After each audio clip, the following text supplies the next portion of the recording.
имаше дебата и беа поставувани од страна на опозицијата до градоначалникот прашања кои што се однесуваат на за завршена сметка на буџетот за 2018 година, значи бројката која што се потенцира е таа 24,6% искористеност на капиталните инвестиции во градот, но сепак една работа која што треба да ја потенцираме, тоа се должи на тоа што локалната самоуправа исплати повеќе од 104 милиони денари средства кои што се однесуваат на претходно затекнати долгови кон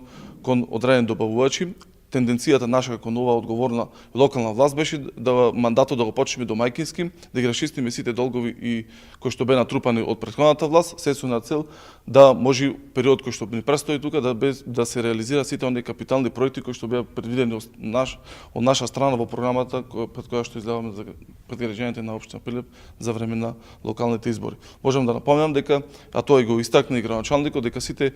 капитални проекти кои што беа ветени пред граѓаните на општина Прилеп во текомната ова и наредната година ќе бидат реализирани. Ние сме сведоци дека минатата буџетска година се изврши комплетна реконструкција на околу 50, повеќе од 50